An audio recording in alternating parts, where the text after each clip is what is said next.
Hello అందరికి.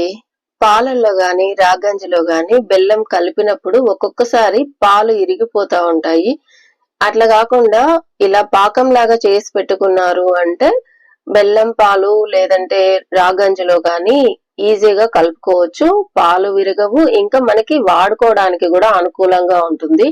ప్రతిసారి బెల్లాన్ని దంచి కరిగించి ఫిల్టర్ చేసి మళ్ళీ ఆ నీళ్లు కలుపుతా ఉంటాం కదా మనము రాగంజిలో గాని లేదా పాలల్లో గాని.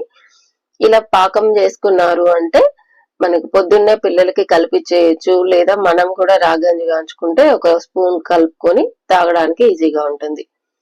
బెల్లాన్ని కరిగించుకొని ఇట్లా లేత పాకం వచ్చేటట్టుగా పాకం పట్టుకున్నాము అంటే ఒక సీసాలో స్టోర్ చేసి పెట్టుకుంటే చాలు. అది ఇంకా మనకి ఒక నెల రోజులైనా సరే, అంటే మనం ఎంత క్వాంటిటీ చేసుకున్నాము అనే దాన్ని బట్టించి.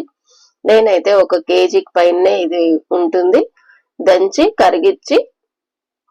కరిగిన తర్వాత ఫిల్టర్ చేసి మళ్ళీ పాకం రానిచ్చిన.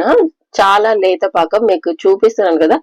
నీళ్ళల్లో వేస్తే కరిగిపోకుండా స్టార్టింగ్ లో చూసినారు కదా, అట్లా చేతికి వచ్చేటట్టుగా పాకం పట్టుకొని ఇట్లా సీసాలో పోసి పెట్టుకున్నారు అంటే ఇది తేనెనా బెల్లం పాకమా అని తెలియనట్టుగా ఉంటుంది. చూసినారు కదా, ఎంత వేడి పాలల్లో కలిపినా సరే పాలేమీ విరగలేదు.